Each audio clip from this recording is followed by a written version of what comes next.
Arizona Cardinals 29, Chicago Bears 9. The Cardinals in sole possession of first place in the NFC West at 5-4 now. The Bears fall to 4-4. They did it. We didn't think they could, but they did it. The Cardinals? 3 straight games. 3 straight games. And they did it in a way that was completely different from what we had described before, where, look, there were some awesome plays from Trey McBride in this game, but it wasn't the Kyler, McBride, and Marvin Harrison Jr. show. It was the whole team. Cardinals defense was outstanding. Pass rush was outstanding. The blitz scheme completely just obliterated the Bears' offense just generally. Everything was bad by the Bears' offense. And the Cardinals' run game was really impressive, including a record-setting run. Demercado, before the half. What was the record? I don't know what the record was before, but multiple people, including intern Anthony, put this in here, so we'll give him the full credit here.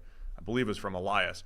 Demercado, before the half, 53-yard touchdown run with under 20 seconds left. The longest run in the NFL since at least 1972. And again, how many times does this happen? We're talking about Saquon before the half on a give-up play. This was like Arizona's just going to run a run play on 3rd and 5 on their own 47. They're content going into the half up 14-9, and they just break it for a 53-yard touchdown with very little, very few obstacles. What am I looking for? Resistance. Very little resistance from the Bears. It was awful from the Bears and impressive from the Cardinals' perspective. But that put them up 21-9, and it was basically an insurmountable 12-point lead from that point on. Insurmountable 12-point lead. This game also featured the comedy of being a weather game, despite being in Arizona and in a dome. I know. That's unusual. Started raining and hailing. Yes. Yeah. And apparently, despite having a roof on it, the stadium, the roof was open at the time, and it takes 10 minutes to close. So it's not like you can just go, oh, crap, it's raining, quick, close the roof. You can, but it's going to take 10 minutes for that thing to go over the top. So it got very wet on the field, despite it being in Arizona in a dome. Who was the announcer? You said Charles Davis. Charles Davis. So obviously, it's like 33rd team member, our colleague. It looks ridiculous, right? It's pouring with rain, like the Green Bay Detroit game in Green Bay, Wisconsin, and this game were occurring at the same time. And for a period of time, the weather was the same: hideous rain, ruining like everybody's footing. The game's a mess. Only one of them is in a dome. So it looked ridiculous, right? You're like, okay. So they quickly hit the button and then wait 10 minutes for the roof to go over the top. Charles Davis was making the argument that Arizona should leave the roof open and then send all their guys in and change into rain cleats, because there's absolutely no chance that the Chicago Bears even brought any weather cleats, because it's in Arizona and it's in a dome. Either it's going to be outside with the roof open and the weather's great, or the weather will be bad and the roof will be closed. So why would we need, long cleats? I think that's smart. I think that's sneaky. Does this go down as an official dome game in the stats? Was this a dome game or an outdoor game? I don't know who makes that call. Somebody's got to make that call. It's an important one. I don't know. Huge play in this game. Cardinals kick a field goal to go up. I think it would have been 10-6. And Bears get called for leverage. There's nothing more demoralizing than you make a goal line stand and then get called for leverage on the field goal. And Cardinals come back, they score a touchdown, go up 14-6. It's essentially a 4-point penalty for the Bears. Again, special teams, just don't screw up. If you just don't screw up special teams, you'll be okay. If you just don't have disastrous negative plays, forget positive plays. Your special teams doesn't need to be great. It just can't be the reason you're losing games. Right. Don't suck. Yeah, on special teams. Don't suck. It's creep back toward average on the offensive line. Don't suck. Special teams. Yeah. That's the key. It's a 4-point play, essentially. So like a 4-point play there, and then a 7-point play, a 53-yard touchdown before the half. I mean, that's losing football. It is by the Bears. It's also a little so the Bears offense looked awful. It was awful. Every single play, and it wasn't even part of the reason why we've been so low on the Cardinals is because you just look at their defensive front and it's like nobody's really that good. And especially rushing the passer. They don't have a dominant pass rusher. They lost the Barbarian a couple of 2-0 since they lost the Barbarian. Don't mention that though. Don't mention that on the show.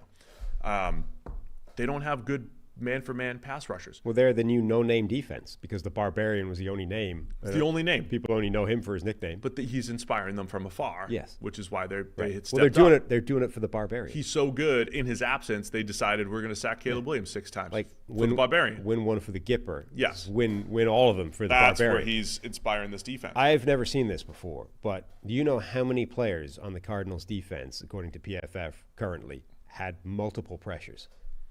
Is it a lot? Yes. 10? 12. 12 players had multiple pressures on that defense, none of whom had more than 4. So they just had an entire defense worth of people getting multiple pressures over the game. That's an insane number. It's like my evolving Cardinals take. I'm gonna dust this one off again. Jonathan Gannon, imagine if he has better players. Yeah. That's where I'm back now. So I went from they can only win when Kyler Murray, Marvin Harrison Jr., and Trey McBride play superhuman football to imagine what Jonathan Gannon can do with better players once you give him a good front four to rush the passer. They only used 10 defensive linemen in the game, and 9 of them had multiple pressures. Yeah, I mean, it was impressive from their perspective. They were creating some unblocked pressures. They were doing a nice job taking away reads from Caleb Williams. What is his pressure rate? That must be. He got sacked 6 times because he got sacked 6 times. But again, it wasn't just like they were whooping the offensive line. There were certain plays where that happened, but you've got 3rd and 12, no one's open. It's tight man coverage, and Caleb, he's trying to get through reads, but it's probably a little bit slow, and then before you know it, pressure's on him. So that's actually nuts. His pressure rate isn't even high. They're all turning into sacks, right? Yeah, it's a tick over 40%, but they had 34 pressures as a team. So it's like every time they got pressure, multiple people got pressure. Oh, it was multiple, yeah, and there was, again, like summing up the NFL this year, stunts, twists.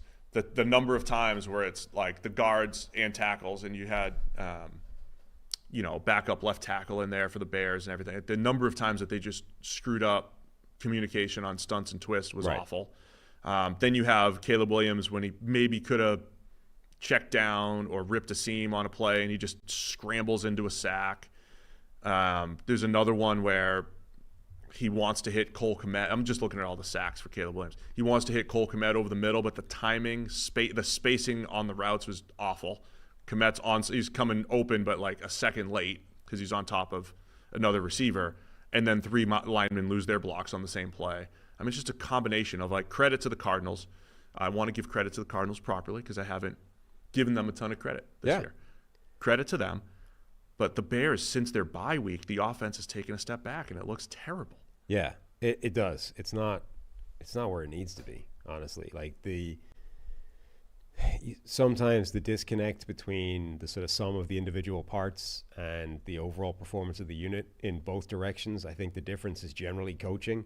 So a lot of the time, like the Cardinals, right? The sum of their individual parts, particularly on defense, is not that great. But they're playing really well as a defense. I think that's probably a coaching win, right? Imagine if they had players, right?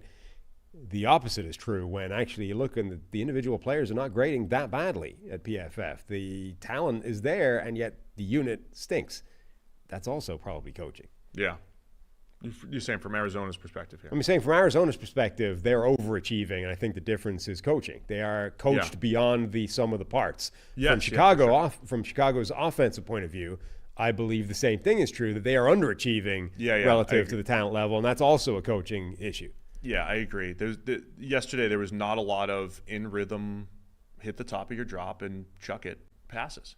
And when they do, it's like screen game a little bit. It was off from a Bears perspective. And it was the worst from a Bears perspective. Their defense had been really impressive this year. Some of their parts had been awesome defensively, but they got run over. This is their worst run defense performance. I don't know what the stats say, but it definitely felt like it. James Conner ran really well. Cardinals' offensive line deserves a ton of credit. They were moving Bears' defensive tackles in this one, creating a lot of room for James Conner, and so they had over 200 yards on the ground. And it was impressive from Arizona's perspective. Yeah. One of the biggest names on the now renamed no-name defense is Cardinals captain Kaiser White, who's going to be on NFL Spotlight tomorrow. So look at that. Tune in for that. I like Kaiser. He was always one of my fun player. One of my favorites coming out of West Virginia as an overhang Safety, linebacker safety hybrid guy. Yes. So the Cardinals are 5-4 with 3 straight good performances. 3 straight wins. Niners are 4-4. Rams are 4-4. Seahawks are 4-5. Really tight at the top of the NFC West. And Arizona, again, I think the most impressive thing to me is they won it, in a different way, with defense and run game rather without than Kyler Murray needing to be Kyler. Superman. Yes. So good job by them. Thanks for watching all the way to the end of our video. For more great content, click here to subscribe and here to watch another video. We'll see you again soon.